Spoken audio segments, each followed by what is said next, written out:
Thank you, Dr. French. This is just the update, and then but a little bit long, but I might go a little bit quick because of the time problem. So this is about the Thailand fire control and management. Just the update. Okay. I have to look it from here then. My name is Virachai Tanpipat, and the question at the start. What Okay. is the frequency of this fire-related incident? Oh, we have okay. Start the frequency of the fire two times a year. Because yes, in the forest, we have forest fire, wildland fire, and we have open burning, agricultural. So the season, the worst one usually from January until April, and then it moved down a bit to the peat because we have long country. So in the south we have a peat fire, ground fire. So we have two seasons that started from the now July until September or early October. But yes, yeah, every year, yes. It's human cost, so it's every year. Uh, Okay, okay, from many University of Kasetsat, and we have Upper ASEAN Wildland Fire Special Research Unit, Hydroinformatics Institute that I work with, and then also Uninet, which I support, and Thailand. And of course, I'm advisor to the Director General of the National Park Department and Royal Forest Department. We also supporting them regarding the response team in the forest fire. And this is the content. So I go a bit quick. Just the introduction, you can read more in the website, but we have this Upper ASEAN Wildland Fire Special Research Unit because there's an ASEAN center funded by German government in Indonesia, but they only do peat fire for a few years. So I told my friend, Dr. Bambang Hero, that we should have our own then because we have different fire, different smoke, different kind of smoke. And we are under this global wildland fire network, which is now moving to FAO from German, from Freiburg to FAO. So you can see that this is the main center on the right, top that in Bogor University in Indonesia. So they got the regular funding from German government. But we do not have that. We work for free. So it's okay. But this is the seventh step to respond to the disaster, which we usually use in Thailand, especially for the forest fire. So this is prevention, and then you have to communicate. So that the communication is very important. Whatever you do, whatever information you have, if you not have effective communication to the community, down to the community, not gonna work, okay? And then the monitoring using satellite, forecast, running model, and then provide the warning. And then you have the response team, which is Royal Forest Department and National Park. I support them. And then lately, we're talking about recovery and the mitigation. Then, of course, the after action review, so we can improve next time. You're supposed to do it every time, every day when you go out, you come back, you do it, but not most likely. So we usually do it once a year after the fire season, which is not good enough yet, but we will improve that. The fire now is from the satellite perspective is the 70-30. 65-35. In the forest 65, in the agricultural field 35. That depend on the government perspective because they have the ban period that you cannot burn. But after the ban period, the agricultural will burn, but they're not count. The problem is not about the fire. The problem is about the smoke, the air quality that they're concerned more. Because one before, a few years ago, I think like maybe 7-8 years ago, well, let's say, yeah, it's burning a lot. I don't know, it's like uh, 70,000 hectare burning for months, 2 months in the forest, but then the wind shift direction, the smoke not going from the western forest up to the north of Thailand, but it went to Myanmar. So no complaint, nobody doing anything. It's okay, keep burning. So it just so I just realized then that oh, people concerned about the smoke, the air quality more than the fire itself. But when the decision maker, they're thinking of the people in the city, they're thinking that if no fire, no smoke. That's why we have the banning thing, or the response process, how to respond to the fire. Many projects or many mandate, many regulation that they come out specific to the response, not to the people. Still, the people that setting up the fire, they need to, like agriculture is cheapest thing to do, but no support to them directly yet. But ban them. If they burn, they will get caught. Okay, but not until they realize that okay, they have to support the farmer as well, not just the people in the city and then the agency to respond to the fire. So not that yet. Yes, preparation of the field. Yes, preparation of the agricultural field, like rice field, like Punjab, similar to Punjab. Rice, sugar cane, and then the maize. But maize also go into the forest. So the forest fire sometimes happen with the slash and burn thing that they're doing the agricultural in the forest area, which we trying to move them out, the authority, but people living before.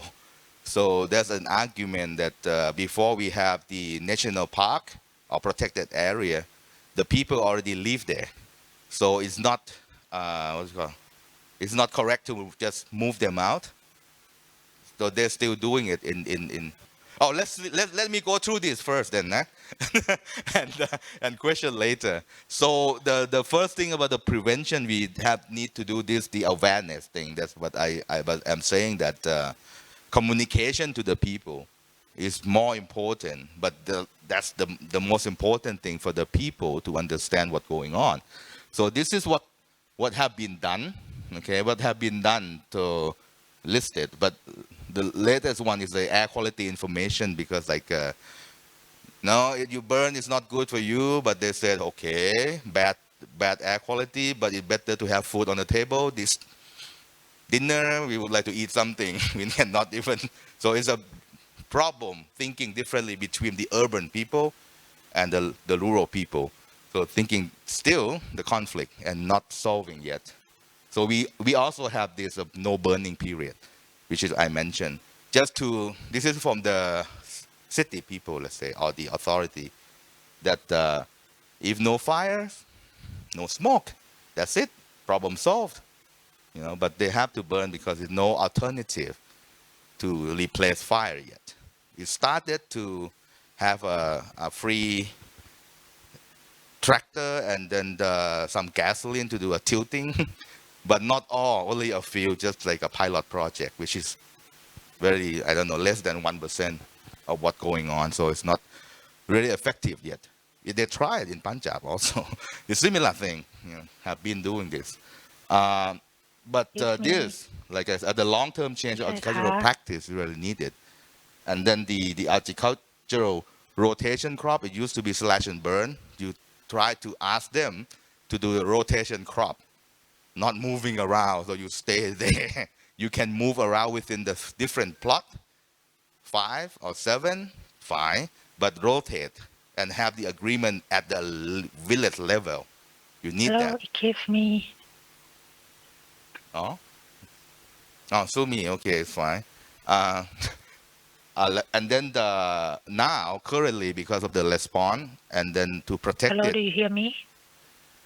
ได้ยินอยู่ครับปิดไมค์ด้วยครับ Yes, I hear you. Yeah, it seems like the room didn't hear us, right? ได้ยิน พี่ ค ชัย รับ คะ ได้ยิน do อ you ยู่ hear me? ได้ยินอยู่ครับ Yeah, I can hear you. โอเค Yeah, I hear you, Marty, but it seems like Virachai didn't hear us. can hear you I don't know Okay, what happened to the technical okay. thing I think Okay, you are okay. muting, พี่ชัย really so I saw on my screen that you are muting พี่ชัย It's fine because I'm doing. So is it going through and nobody can hear me? ไม่ได้ยินเลยค่ะพี่ Oh, okay now.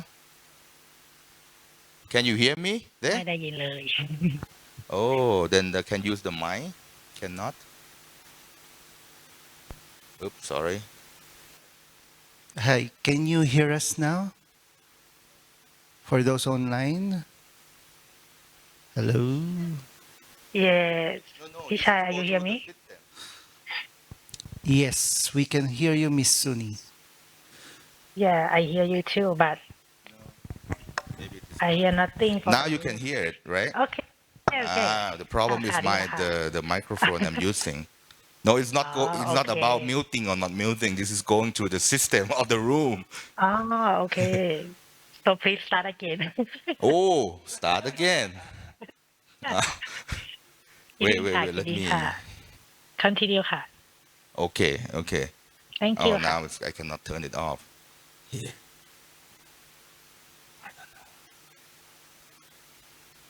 Okay. I have to be further a bit then. Okay, this is just the example that we're working with the people. Oh, now it's nothing working. Okay, this is just the example that we're trying to go to the youth as well through the religion, different thing working by the border with different government, like from Myanmar, we close to Myanmar and Laos, so we do that. Okay, and monitoring, you can see that a lot of example by the satellite, but also we have the traditional one that the ground survey, the monitoring, very important because what happened in Thailand, we have been using satellite to monitor fire. Let's say like by the government since 2006, but we have it before, like World Fire Web in 1999, or the system from NOAA, DMSPOLS, but nobody using it. They start using it when the NASA firms start to distribute easy interface to use website. So people starting to use that since then until now, we're using that. But the problem is that people rely on the satellite too much. The satellite, the revisiting time is we can have it every day, but the delay is like 12 hours. The one that we have, like Himawari, you can see that can see the storm, but cannot see the small fire because the resolution and then the quality of the sensor. So it still need to be adjust on that. But people, I mean, the government agency and the people rely on the satellite information too much. For even they see the fire is not going because the satellite is not detected yet. Because the government using that particular number of active fire as a KPI to evaluate you, to look at your budget, how can you use it. So they rely on that too much. But this year, like you see before that we have extra checkpoint in the protected area or in the village that when you go out, you need to be registered, register first. If something happened, you have to be responsible for it. But still, this is just the first year. And then the problem is that you hire the villager to do it and some officer, but you cannot hire all of them. So this guy can get easy money sitting there, have fun, but the other guy have to go to work to get less money. So it's got conflict also in the village that the people that not getting the money, easy money, will set fire to be like, okay, then you have to go to work as well. You're just not sitting there. So and then the budget to hire these people to work at each checkpoint, we have like I don't know, let's say estimate 2,000 checkpoints in both the reserve forest and protected area.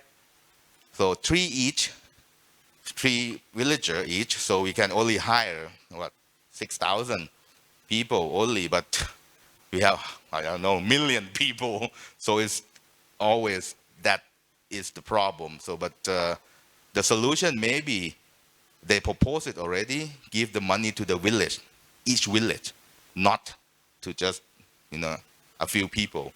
So let the village manage by themselves, and they have the village rule. So It should be better than just hire individual, because also a politic. The chief of the village cannot really control everybody. So he always, or she will hire their people on the other side. Now it's like, it's very delicate problem, but I hope it will get better, because the fire less when you have the checkpoint, because they will report who going in, who coming out. If the fire happen that direction, now this guy went direction, but you have to register first. But you cannot set out the checkpoint everywhere. The forest is very big, very big. So you can go anywhere. And now we start to use IoT, CCTV to help, but the alert still a problem. Okay, accuracy, and then it's not really automatic. So when even the alert happen, people have to attend. So the response team, the suppression unit have to go, but the information not really accurate. So the problem with something happen in the forest, you need to really to know the location, more precise location. So when you access, when you go up to the mountain, you go around the wrong ridge, go up, you have to come down and go up again. So the accuracy is very important, but it's not really there yet. But it started a lot of research on this topic using AI and then machine learning, but the accuracy is still low. Okay, and then the IoT network, and we have the public that you can call, and we have the application that you can call. I mean, you can report in. So many to engage with the public. Yes. Yeah. Hello. Currently, I am working on the topic. I am basically the faculty member in Kosar University, Murray. So I am covering the Murray and surrounding forest to overcome the landslide, forest fires issue, and similarly deforestation issue. So I also feel the same thing, that accuracy was not achieved. For that, currently I am using the UAV, as you mentioned, unmanned air vehicle. So in that, I feel that I achieved 90% accuracy, above 90%, by having some benchmark algorithm. But what you are referring, what specific algorithm that you are referring to me for a pilot study in that surrounding using only UAV, not any other like satellite imagery or so. So please guide me in this scenario for, okay. Okay, thank you very much. But we need to finish the presentation a bit first. Yes, UAV. You use the quattro drone. Not good because of the coverage. You need to fix. You need to use it, have to fix wings, but that costs you a lot. Okay, in Thailand we use that. People refer to like researcher using drone. In your meaning of drone, it's just a drone, small drone. But actually, you need to use UAV that the coverage like a few hundred kilometers, can go for a few hours, and have very high resolution camera that can detect and tell location as well, what happened. So we started using that in Thailand, but only one unit that we have. But that one unit can go like 300 kilometers to look around. And then some, if they detect it further in the forest, they can order the helicopter to go and drop doing the water bombing. But still not enough equipment, and the coverage is not vast enough yet. So yeah, that's one thing that, okay, this is just the typical that we are using. And you can see on the bottom right, now it's starting to have this camera CCTV system to replace it at the high altitude to look. It can cover it like 30 to 40 kilometer radius for each station, but still costs a lot because you need to use the thermal camera, which expensive. Okay, thermal camera is very expensive, not just the camera what we are talking about, the optical. That's different thing. So you need the thermal as well, and then each station costs more, and the management of the system also costs a lot because you need some kind of Google Earth separately, like a GIS system within the system on the cloud, so you can tell the location. But the accuracy is not good yet. If you have many, you have at least two, the accuracy from 200 or 300 meter come down to 50 meter. You have three, come down to, but the costs go up and up and up. Okay, and then this camera system can do the notification, send out to your phone, so you know what happened. But still, okay. So you need the satellite came, but you still need the fire watch tower and the patrol to see and report, because of the latency, the time that I'm telling that I said that the satellite cannot do it, still cannot. But there's a proposal to do it like a fleet of 200, 300 satellite to do this, to detect it, so it can do it within like 10, 15 minutes. But you have to have a small satellite, a fleet of small satellite, 200, 300, and then you can do that. But also costs a lot. That's the problem. But it's already proposed it, in the US or in Australia. They try to do that. So this is like what you said, we're using drone. So we'll skip this. This is a thermal drone. So when you have a lot of smoke, you cannot see the fire front. When you would like to control it, your suppression, you need to have this thermal camera. So it looks like this. If you have the optical, you can see only smoke. You don't know where the fire front, located, and you cannot plan. You need to have a planning before you, try to suppress the fire. So the thermal camera help a lot. Okay, now in Thailand we're changing. You go to the site, then you have to get the thermal camera up and see the fire front, then you make the plan. Before, see the smoke, you just go home, which is now changing. So it's more effective that way. But the thermal drone also costs more. Okay, that's also the problem. It always come back to the money. That's the thing, cannot really avoid it. So at night you can also do this, and see and survey first, because in the nighttime, dangerous. You don't know when you go up to the mountain, so you have to. Usually we stop, but not that simple, because people are like, why are you going back? You have to, suppress the fire, finish it. But it's dark, it's dangerous. We cannot see, something like that. So cannot really stop. So you have to keep going and switch the team. The satellite, you know about this. This is free of charge. You can use it. Have any problem, a very good friend of mine, you can add in easily, and you can receive the satellite information for free. Thailand, the whole country using this for operation. Actually, since, like I said, 2006, that they started this in the NASA. Now, NASA got that before, now it's moved to NASA LANCE, LACE, land atmospheric something. So they have like actually, and this is like, for example, that I and other people trying to tell the people that this is free. You use this first. If you use this, you don't have to pay anything. So use this and see what happens. And if you have problem, you can contact them directly, or you can let me know. I can just message the manager, and we try to fix it to be more user friendly. So currently they have 5 satellites. Oh, 6, 7 now. They add the geostationary too, but geostationary, the accuracy is low, very low for fire detection. But they have the main 5 satellites that overlap. So you can have morning part still running. Thera, the Sentinel-3 is supposed to replace it, but the accuracy of the product came out not that good. The Japanese one, the Advanced GLI something, supposed to replace the morning part too, but turned out to be the accuracy the problem. So they're not released. They're using internally.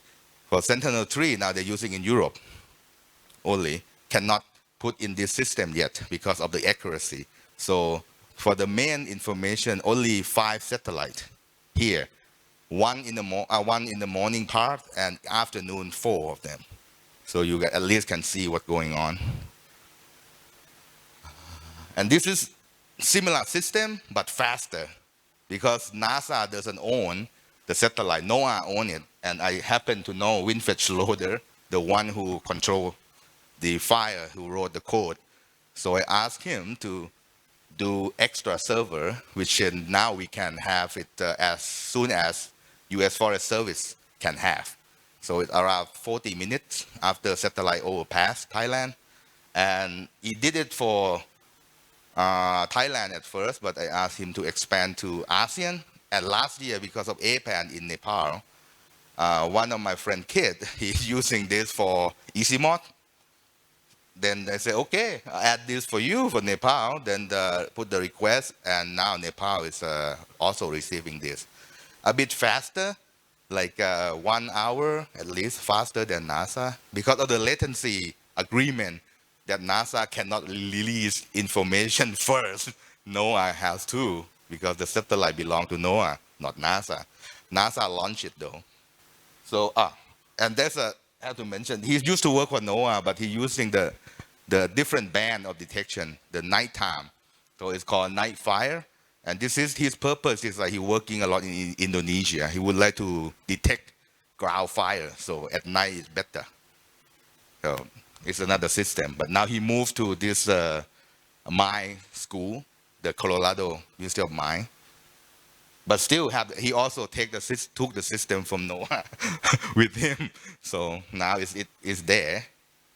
And then this is what we use for a fire danger rating system. It's from Canada originally, and then calibrate to ASEAN, and then we calibrate to Thailand.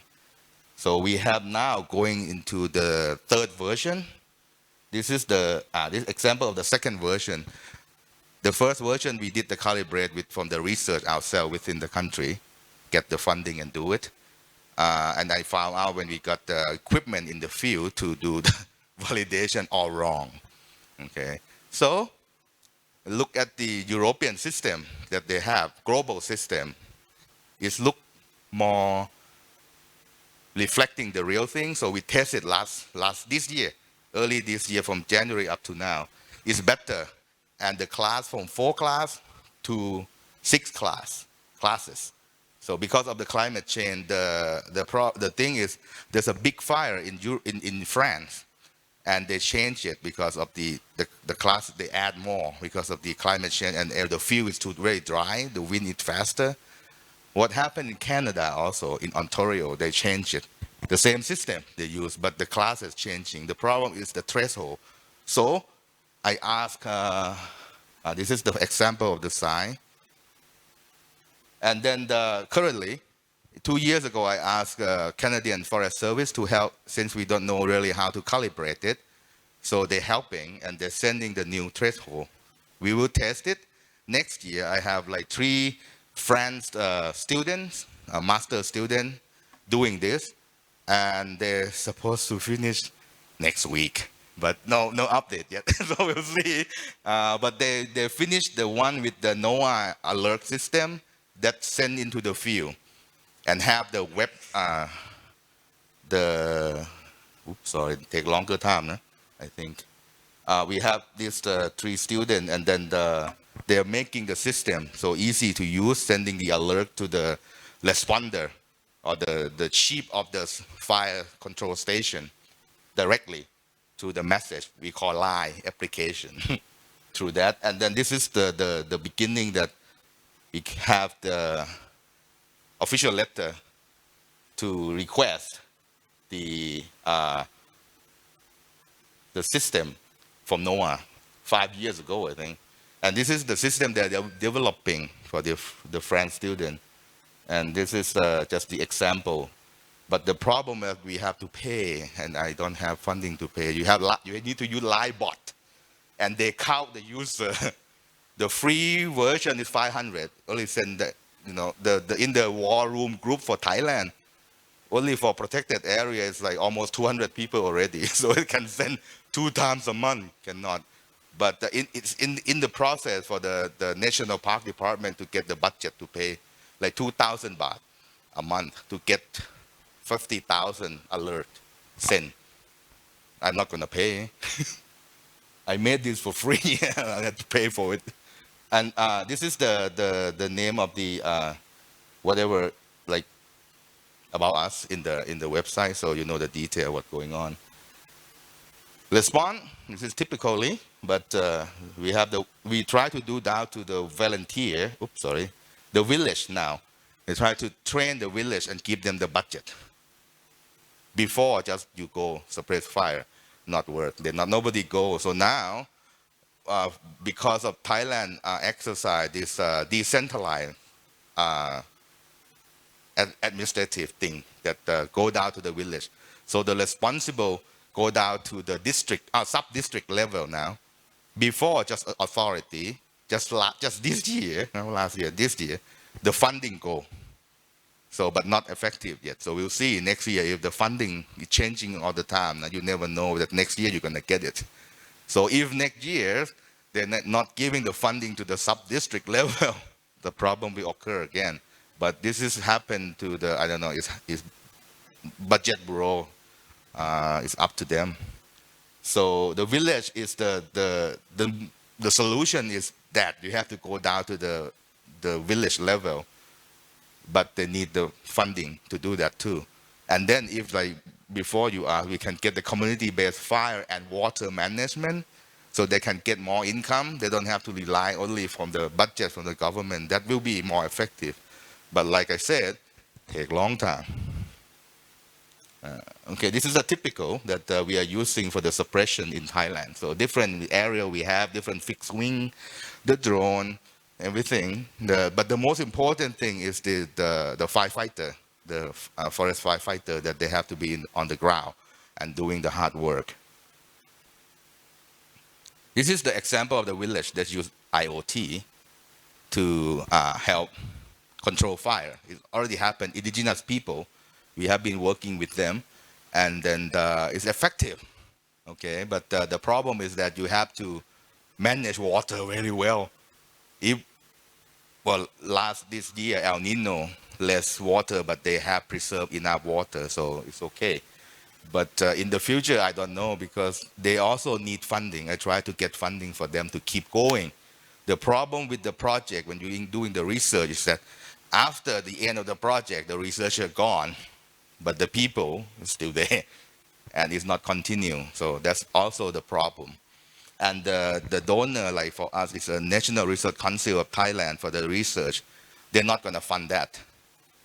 So after the end of the project ended, it's ended. Not good. Have to change that.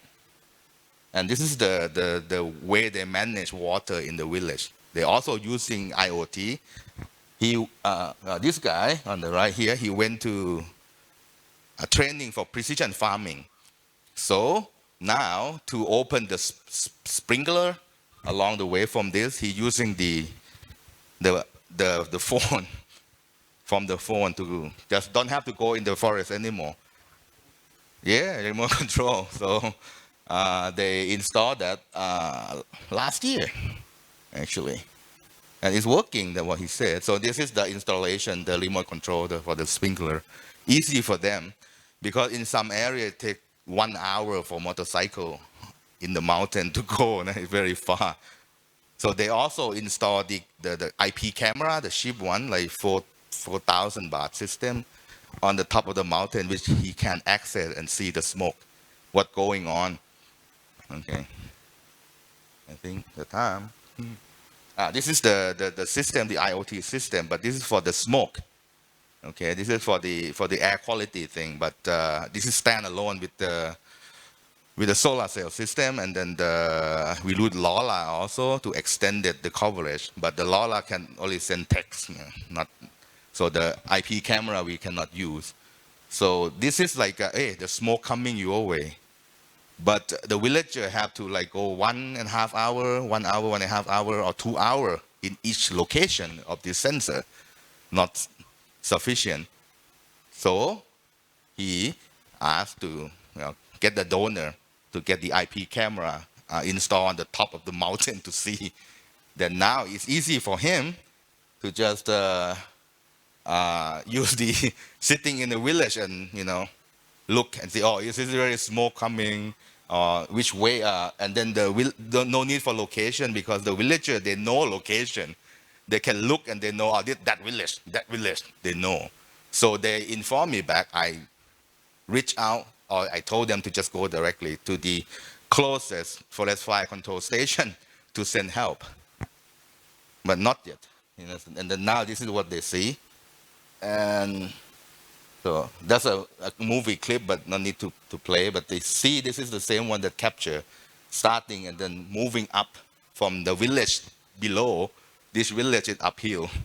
So it's happened every year. I don't know. They don't like each other or whatever, but they have to know and to see that the fire coming so they can prepare. If not enough manpower, they have to get the authority to help them.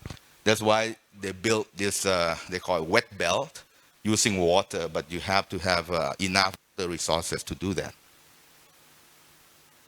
So this is another one that, the same one that. So we also trying to collaborate with the French government to do the training, and the Korean, called AFOCO. It's like 15 member that doing the suppression training to the officer that cannot speak English. That's the issue also, because when they start the training, before, I have been doing them for 2015. You need to speak good English and written good writing, so you can attend. So most of the time we get like, officer from the office, the foreign affairs office, the blah, blah, blah. The firefighter, the people in the field never attend. So in the past 2 years, I asked them to delete this. We try it.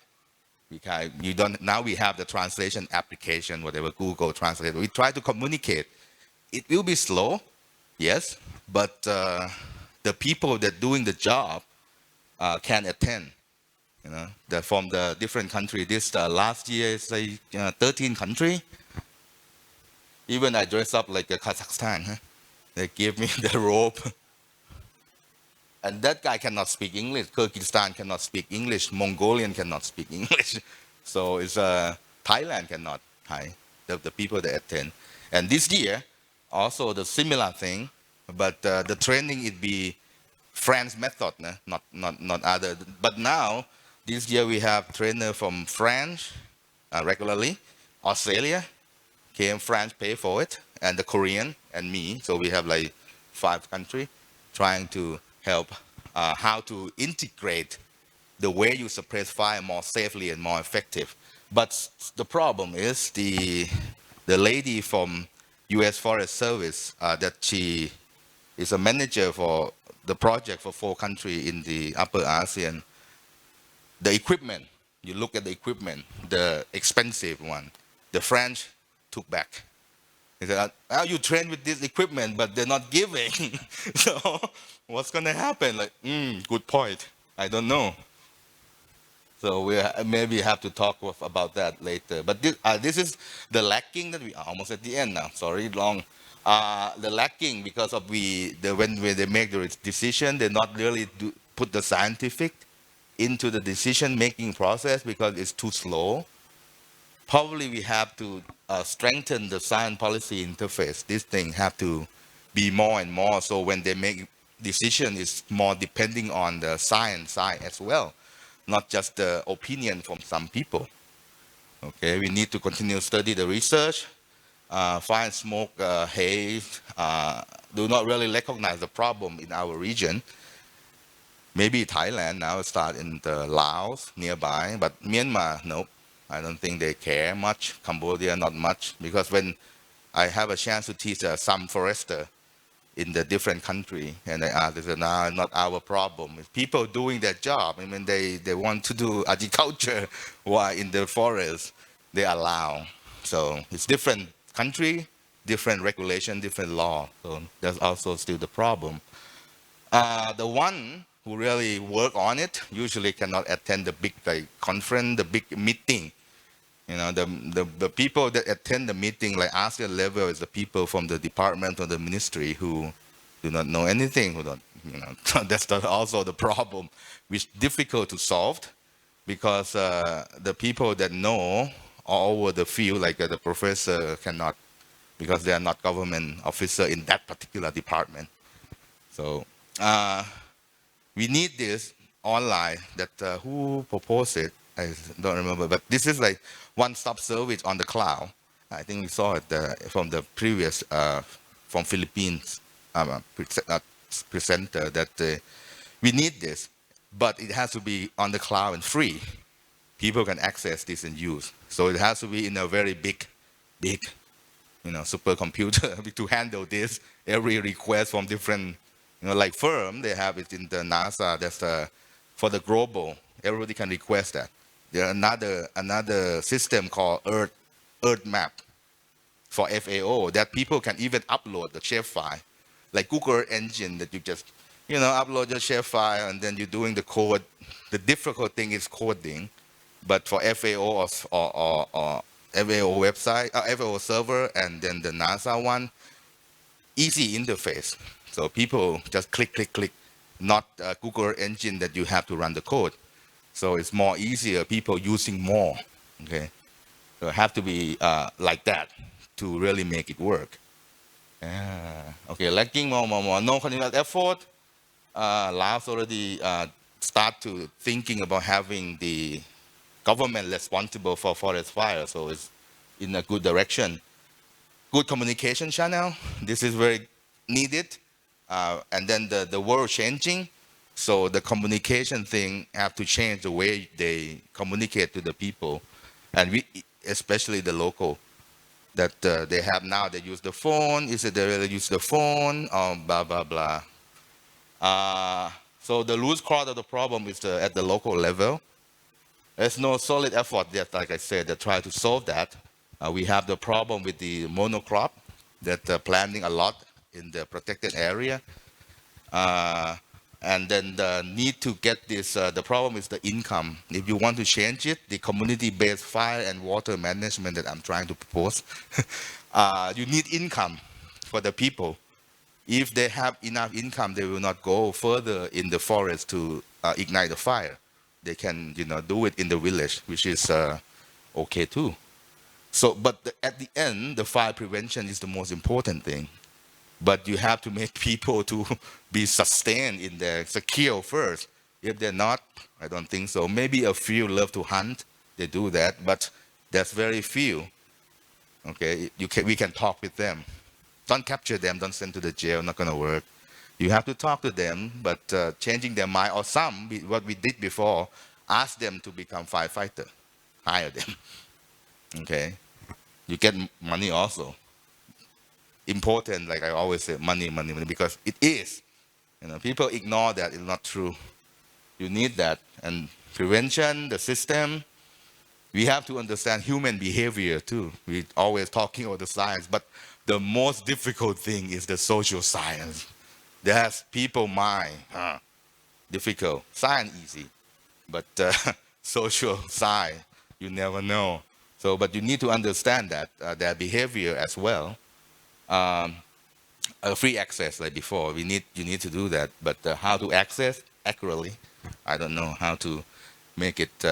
So at the end, I would like to say this is a climate change. It's not climate change, it's climate crisis. And then the disaster, like I said yesterday, it will come. You cannot stop it. It will come. So building resilience, sustainability among us is our ultimate goal, to face it together. And yes, we are in the different boats, like we are in different countries, but we are in the same storm now. You cannot deny it.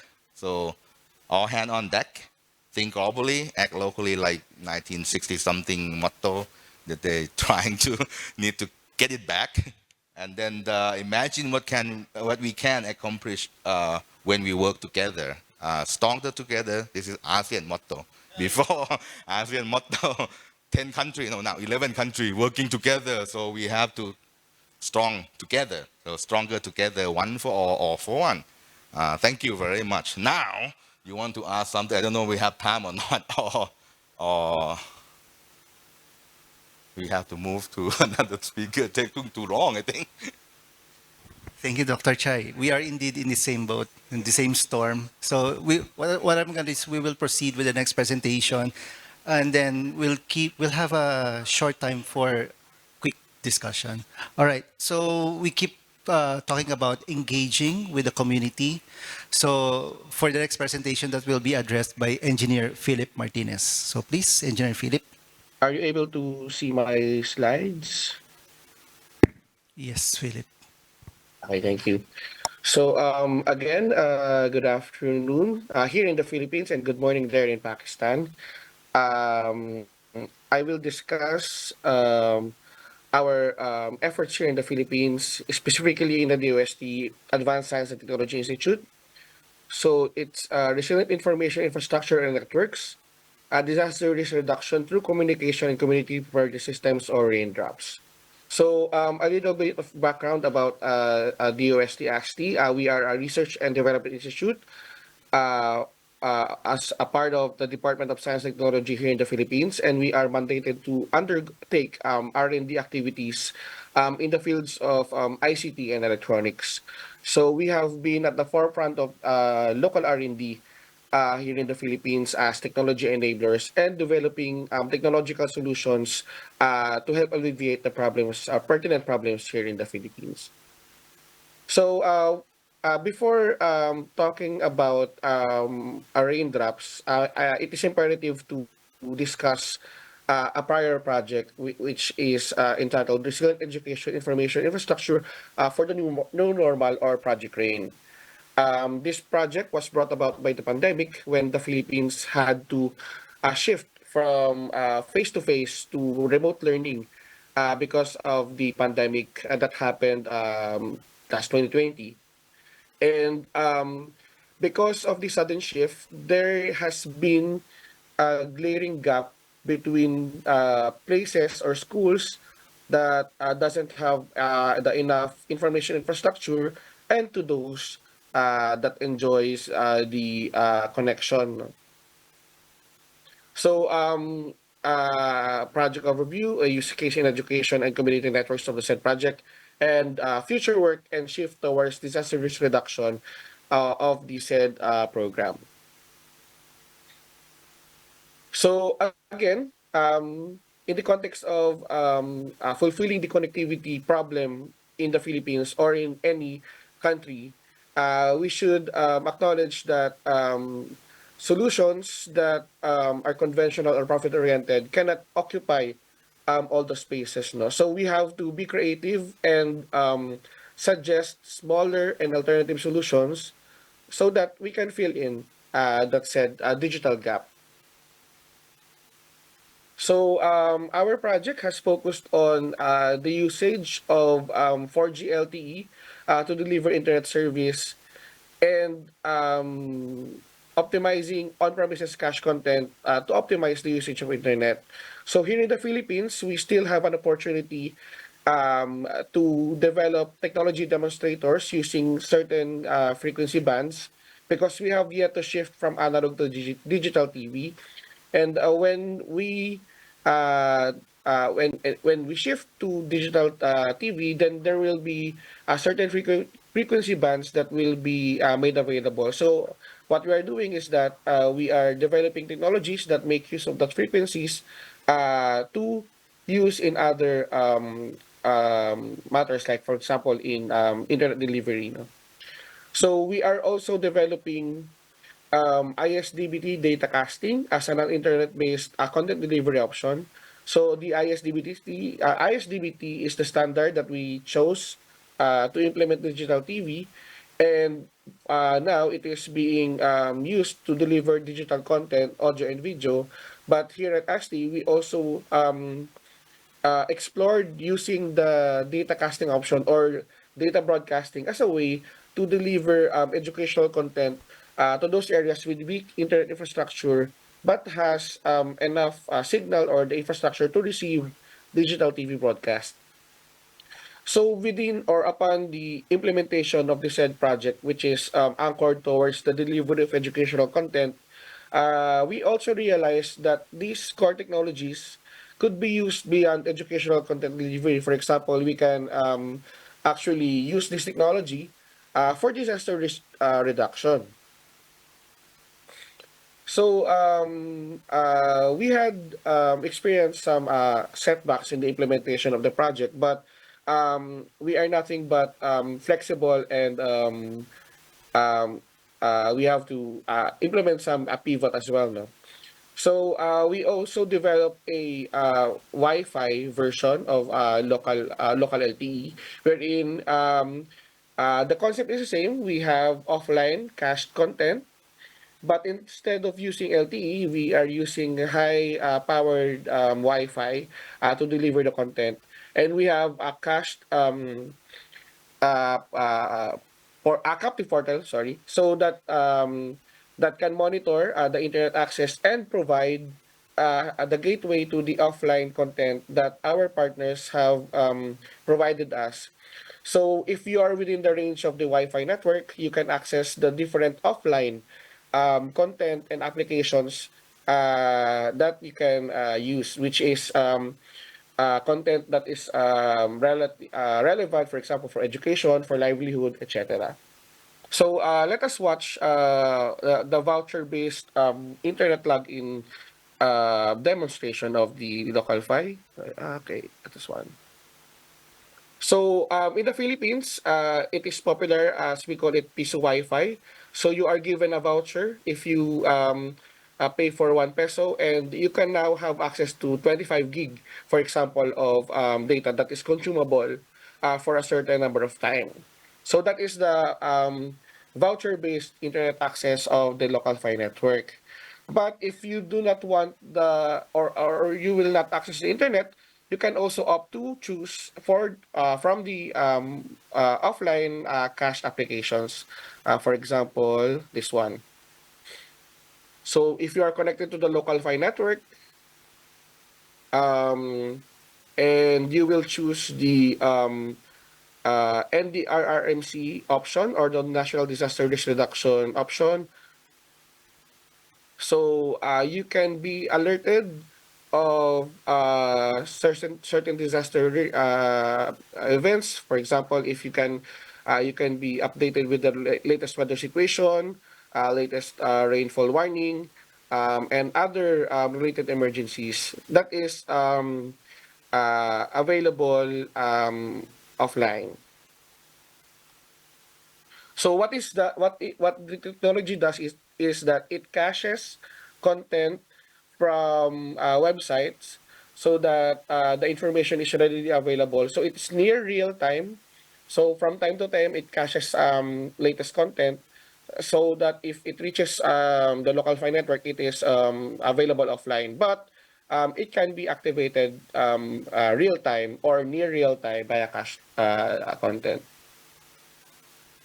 So here are other examples of the applications that are embedded in our technologies. For example, we have Local Flix, which is a repository of educational videos from our Department of Education, because primarily we had problems in delivering these educational videos during the pandemic. So we developed a Netflix-style interface so that the videos can be sorted by grade level, by subject matter, and other categories. To the naked eye, as it settles down, right, it is not.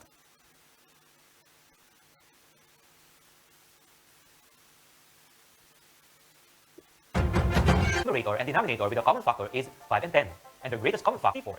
First, change the mixed numbers to improper fractions. So we already The power of compounding interest. Compound interest is a way to earn more. So we also have videos or virtual galleries from the National Museum, so that the students or subscribers in the area can virtually visit the planetariums or the various museums that are located in the capital city of Manila.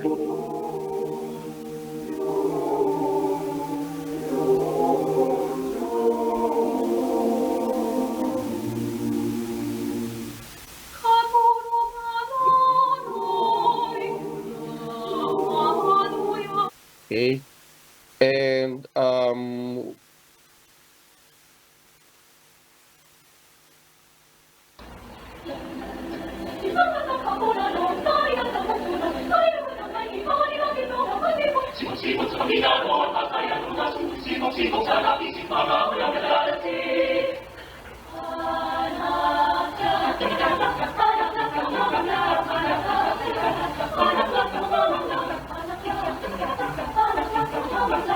And the last example here is from DOST Starbucks, wherein it is a repository of science and technology related educational content for schools. So it is like a science library for students. So the other technology, which we are calling rural casting or the RCast box, although we have demonstrated that it is possible to use data casting or ISDBT data casting, we still have to configure the large scale testing of it. So we focused on the offline LMS and e-libraries for these technologies. So the content that you have saw earlier is also available on the Arcas box or in the Arcas Lite version. So let's watch the demonstration.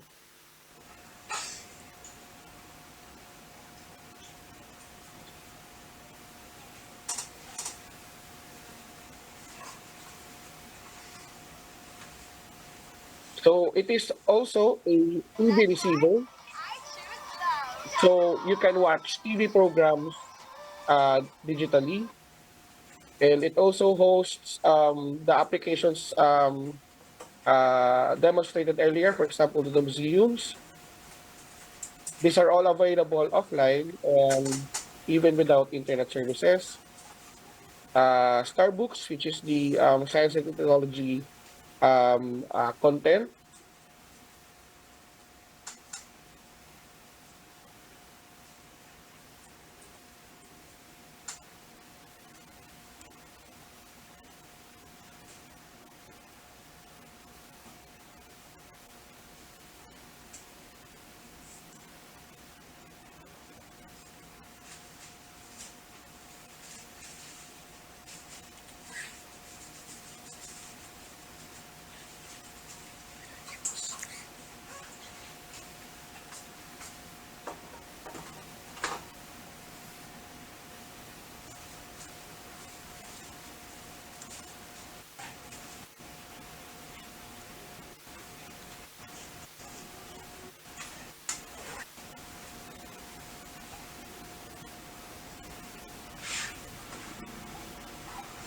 Okay. So here is a use case in one of the pilot deployments of the technologies in Nagi and Atop and Benguet. So it is a community that is isolated from the rest of the communities because it is located far inland. It is the first time that they had internet connectivity through low Earth orbit satellite technology. So they are using the offline applications in their libraries. So the teachers are also using the offline videos that are available for them to be used to teaching. But then at night, the parents of the students come to the school to to use the internet for their messaging their loved ones or to conduct businesses. So we also had an evolution of tower designs that aims to maximize the range or the range of our service reach so that many households or subscribers can connect to the services at the comfort of their homes.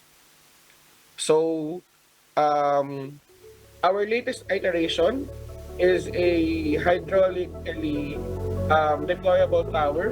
So since it is a rapidly deployable tower, it could be erected and dismantled fast and efficiently in terms of impending emergency. The community can dismantle the tower and set up the system once the threat is already over so that they can continue the communications. No? And we were able to, with this model, depending on the geography of the place, we were able to cover at least 450 radius of service from the center of the school. So now that we are transitioning our work from educational services to other use cases, we will have to shift our focus from education to disaster risk reduction.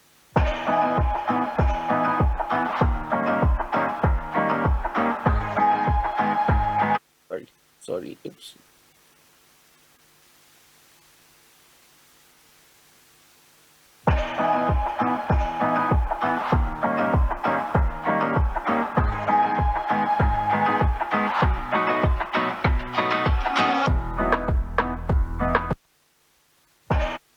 So, raindrops or the resilient information and networks, disaster risk reduction through communication and preparedness systems aims to address the problematic communications during disasters, wherein the infrastructure often fails and vital communications are often disrupted. So, this hampers the prompt relief and rescue operations. And since response time is critical for responders, communication delays introduce delays in delivery aid. So we propose a rapidly distributed communications wherein it can be set up after an imminent threat of a disaster to provide emergency and communications or in times where the conventional networks are still recuperating or still fixing their networks. And once the conventional network has been established, the system could already be can already be used in some other areas where communication is still hampered. So we are also proposing that we focus on providing educational content to familiarize the community on impending risk or for them to report risks in their area. For example, in this picture, the teacher that is using our technologies are playing videos on how um, to on what to do on in cases of volcanic eruption. So if we can expand this use case and offer more content on how on the disasters and what to do in their onset, then we can better prepare communities, especially in disaster vulnerable areas or communities where there is also no um, internet infrastructure.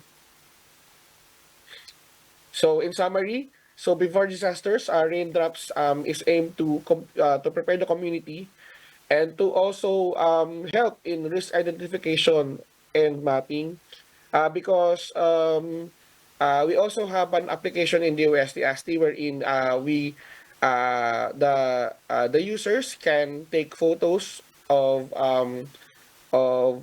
areas of interest. For example, if they can see some place that has cracks or has an impending landslide, then they could take a picture of it and it could be geotagged so that the proper government units can be alerted. So we could also integrate early warning, as shown earlier. We can cache or contents from our existing warning systems here in the Philippines, and we could also introduce this technology and help in integration of drills. And after the onset of the disaster, we can use the same technology as a rapidly restorable communication system so that we can already enable situation reporting. So raindrops is part of our efforts to refine or refocus the use case from education to disaster risk reduction to prepare the communities and to provide emergency communications at the onset of disasters. As an alternative and complementary communication channel, when conventional communication infrastructures fail during calamities. So here is just a system diagram of the local Wi-Fi component or the long-range Wi-Fi component, wherein information about disasters can be consumed offline and alerts from the National Disaster Risk Reduction Council can be monitored. For rural casting, we are exploring the possibility of improving the ISDBT um, emergency warning broadcast system. So currently, it is only a text-based or a simple JPEG XML. But since we have improvements for the data casting, we intend to explore if we can expand the usage of data casting and EWBS to contain more information about impending disasters. So our proposed technologies will allow the government and other agencies to communicate with the public quickly and efficiently during an emergency, and this will ensure that people are aware of the danger and know to do what to stay safe. So that is the end of my presentation. Thank you for listening, and if you have questions, the floor is now open. Thank you. All right. Thank you, Philip. So Philip's presentation highlighted the importance of communication to the communities, especially those who are unserved, meaning they have no signal or internet, especially for the far-flung communities. So how can we save lives if we cannot contact them? All right. So for the last 15 minutes, probably we can allot this on any pending comment, suggestion, questions that you may have with our speaker. Sure. Did for the disaster, because this system is for disaster like after what happened, all the communication gone. Did you already test it in the real world? That is it working? For us, for example, like after tsunami hit, we also have the project called Dumbo that you can do the similar thing. But actually, when we really test it, it's not going really work well. So my question is, did you test it, and what is the result? If you did. Hello. This is an ongoing proposal. We have yet to start the actual implementation, but since we now have developments in uh, technologies, especially in low Earth orbit satellite technology, we are thinking of using that advancements in technologies in order for us to use that platform in providing emergency communications. So we are optimistic that by using LEO satellites, so we can provide a more robust and a more reliable emergency communication channel for to be used in the aftermath of disasters. Okay, okay. Because when we did, we have to set up the satellite disk to a certain degree to connect. Blah blah blah. So many is a headache. It's not that simple. Right. Okay. Thank you. Thank you. Okay, thank you, Chai. Any other question, comments? Mr. Kamiya, would you have comment? My name is Mitsuru Kamiya from Japan. I'm from the Ministry of Agriculture and Forestry and Fisheries. And if I can have some general comments, I'll make some comments. Japan is suffering from a lot of kinds of disasters. For example, typhoon and tsunami, earthquake, and even heavy snow. And it is important that the forecasting and preparation for the disasters are important. And of course, and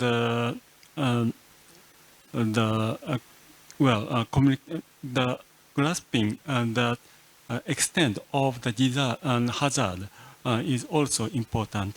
And so I'd like to mention that the stakeholders, all the stakeholders collaboration is important. And maybe it doesn't mention, um, as the especially and among the central government and the collaboration between central government is also important. I don't think it is clearly mentioned in the presentations. And for Okay. example, for the tsunami, yeah, Japanese central government and cabinet or mm, and the central cabinet made a kind of a committee to cope among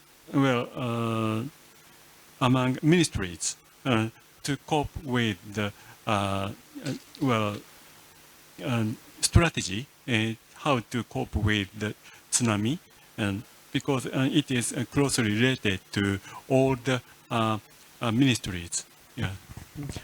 So it is I'd like to mention about this. And disaster makes a lot of economical damages. For example, in the case of the agricultural damages, of course, and the ministry is have some budget for to mitigate the damage. Yes, and it is quite a lot of money.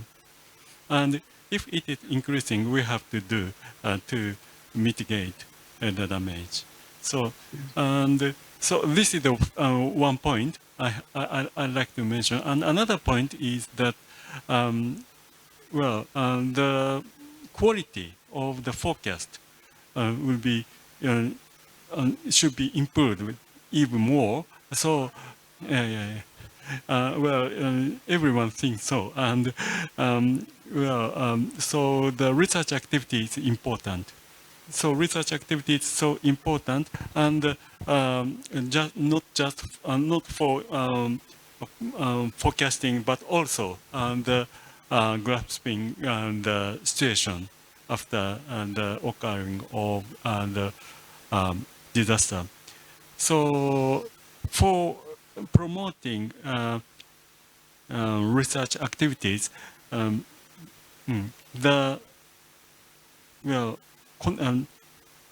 internet line connection,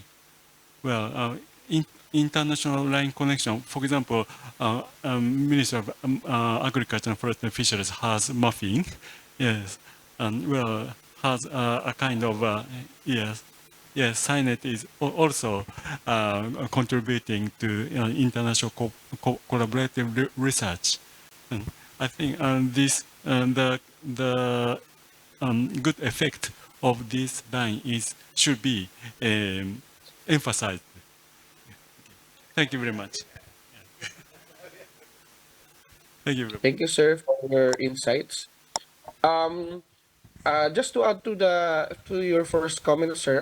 I think I haven't highlighted that we are working with different government agencies that are providing us with the data that we intend to broadcast to our subscribers. For example, we are in the same agency as the ones who are giving or mandated to warn us about tsunamis and typhoons. And um, I agree that it is important for us to collaborate with the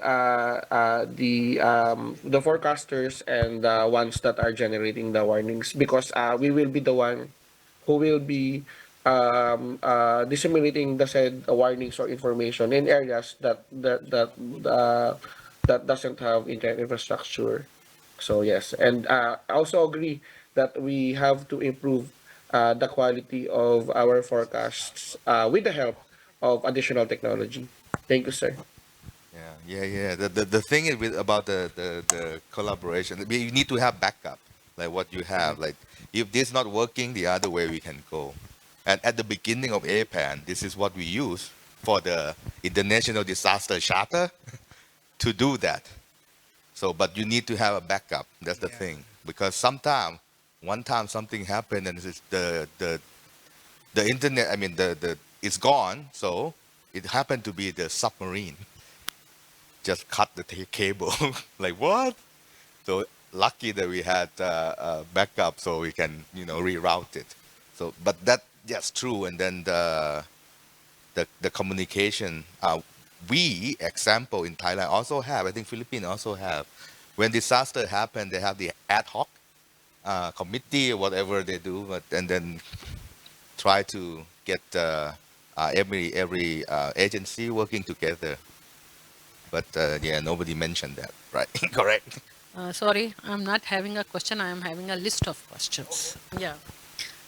This was pertaining to the presentation by Dr. Joseph that you mentioned about the Thailand. I want to know that what is the average size of the village in the Thailand? Mean, what are the number of the occupants? And number two, what is the level of the distance between one community to the other community, because it requires a lot of effort if this community will be in a closely spaced, and but if these communities will be very dispersed, so this communication, it will enhance the cost, how you have to. Number three, yeah, I have noted something. Uh, yeah, what is the pattern of the management of the government in the villages? In our villages, mostly we are having in our some tribal areas, we are having certain tribes or the clan, and there will be the one head. And even in this Balochistan and the Sindh province, we are having a very planned structure where one representative, that is one called the head of the village, like the Nambardar and some, and that will be the offshoot of the revenue department. So any activity that has to be done by the government related to either it will be the election campaign or either it will be the cleaning of the water channels, it is mostly rooted, even if there is a polio vaccination campaign, the focal person will be the office or the house of that person. So what is similar pattern in Thailand? Because as you mentioned that you require certain funding just to respond that either there is a smog or there. So why that channel cannot be utilized, because they are already deputed to represent the government there? That is the sheep of the village, actually, by election of the villager, Okay, that is election. belong, I mean, well, under Ministry of Interior. So yes, they do that through that channel. So everything like the funding will go through that as well, like a decentralization, but it will go to not directly to the chief of the village, but go to the chief of the sub district. Will get that, and the chief of different village will come and then discuss with the guy. Because here we have replicated some this British rule that by this ancestral rule that the eldest Yeah. That's happened with the village level. They just keep continue to be the same family. It just happened. So, and if it also enhances the capacity building from the ground level, you can say, because the kid, it will get the information or the training from the family that how I have to. In case of the sheep thing, yes, but for the people, what we have done, when this village is strong enough, we request them to expand to nearby. They become the trainer. They will have to show the village nearby what they succeed. Okay, that's our requirement. Like we ask them to do it. If not, we're gonna enforce. I mean, like make them have encourage them to do that, because that's the way to expand. Like we believe that it's more sustainable than just going with the government of officer and then train and then go back to the big city. But if they have problem, they can ask from the village nearby. So the goal for this community-based water management that I mentioned before, 2,000 of them, they have to expand not further, just surrounding area.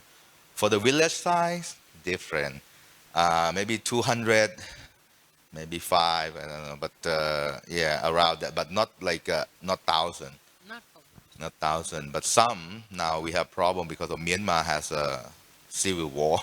So many of them by the border just migrate because they have a relative living in Thailand and have a village. So the village expand, but the registration maybe the people that register maybe like 200-300, but now it's become like 1,000.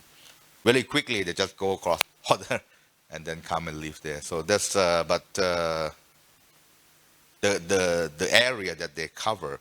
Some village cover like 1,000 acre, but some less, some more. Some more. Depend on the tribe, like you said, indigenous people they live there, so they like claim that we have been here 500 years, we have been here 700 years.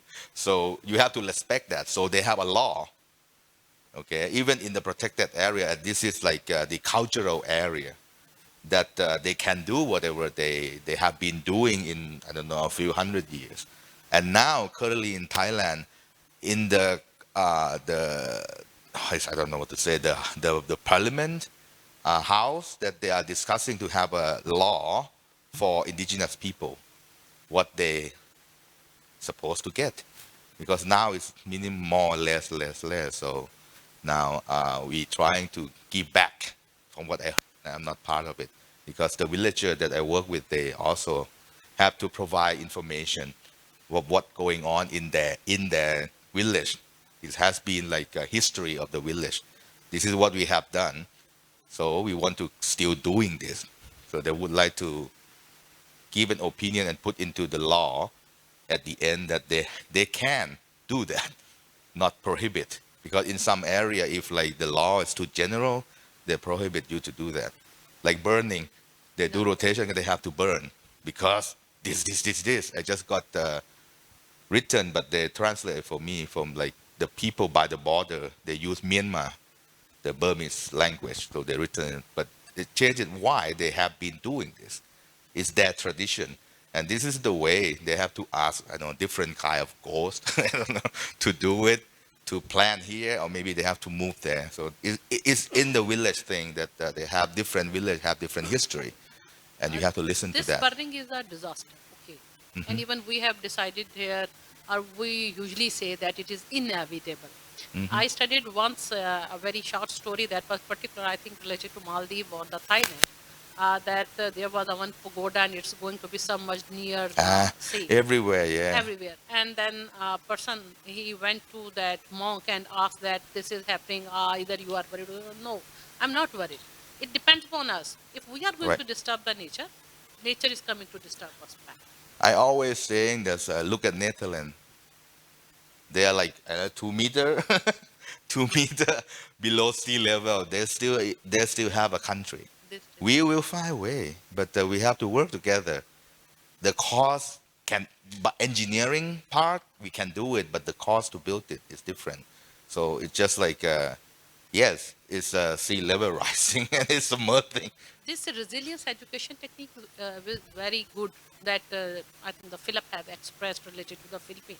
And what we have come to know that we are doing much good, but that is not a unified approach. Means on one side we are going to emphasize on the education, creating the awareness. On the other side we are going to create the physical infrastructure. On the third we are going to generally base mostly on the satellite and this. And even one that I mentioned that the two things they are missing. Case study related to Pakistan, because we are on annually we are facing different disasters. Even I think this the heat wave related to the climate. It is also and from previous 2 to 3 years in our previous capital, the Karachi, we faced very badly related to this heat wave.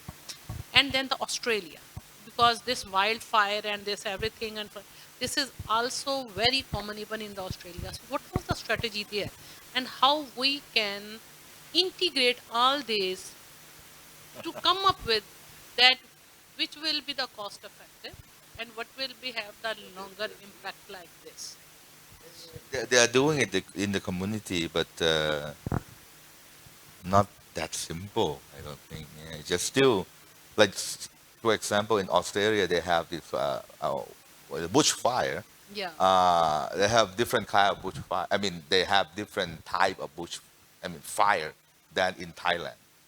That- Thailand, it is particularly from the agriculture base. No. It's a forest too. It's Forest protected. too. I mean, when I say protected areas in the forest, agriculture is easy. Agriculture you can control it, but a lot of smoke, of course. But Because you can control it because it have certain boundary and easy access. As per the environmental protection agencies, like even we are having in Pakistan, Mhm. so we are having certain legislation Mhm. related to this smog and like these issues, particular days and the banning. And for Right. these, we used to impose certain fine or something. I mean, there will be the basically the two types of the strategies, either adjunctive remedy or the compensation. Mm. So in your country, either you are going to just ban or you are No, going to no, make them similar fine. thing. Yeah, I said like we are trying the similar thing. We're learning from you. We're learning from India when we saw the agricultural burning. Like, what the heck happened in Punjab? Burn a lot, or something happened in Australia. We try to learn from them. We talk from them, but because of different culture, it's not just like okay, we can copy what is very good in Europe and we can do it here. It's not like that. So you have to discussion to talk or see the reflect from the people that well maybe it's not working. So you have to adjust to the culture as well. But good, yeah, a lot of good example in terms of like France. They came because in Bordeaux it's burned like months and they couldn't control it. They have all the I don't know, technology in the world. They couldn't control it. That's why the previous president, President Macron, sent Jean Michel to ASEAN to try to, okay, we saw that try to support you by doing better suppression, but still their technique is depend on like big plane. They don't use satellite in France. They own satellite. They build satellite. But for forest fire, they're not using satellite. It's too slow. They're using plane. It's just flying all the time. Satellite too slow for them. So in And then they Punjab, have like another plane, a plane on top to see, monitor everything. The plane below that can, you see it because they have policy like 10 minutes they have to reach there. So they have another plane, go. because now Cool. we are having this, the setting of September, October, November and like this. And whenever there will be the December and the January, that will be the end of the crops of our rice season. And the area just adjacent to our motor. There will be the burning of the crops, and again there will be the smog, and then it will be coupled with this fog, those particular area. Even I think the Lahore, the capital, it will become the worst place just to live for the people and particularly for the customers. Big problem. Last year, what happened in Canada, and then all the smoke came from Canada to the US. Yes, They can do nothing. because they don't have to get the Yeah, there's no boundary for the smoke. because they don't have to get the visa. Yeah. Anyway, so this has been a very, very good discussion. We have a very lively discussion. We have good presentations. Unfortunately, we have to end this discussion. Just to summarize, as Chai has mentioned, we have to recognize that we are in a climate crisis already, no longer climate change. So human survival is at stake now. So we have no choice but to collaborate with each other and, of course, to localize the solutions, maximize resources, collaborate, as we always say. But in reality, it's really important. It's people network, not the agencies, not the political issues that gets us working, but it's really us, the people network, that really makes that impact. So again, thank you so much for attending this disaster mitigation working group. Until next time, thank you. Thank you.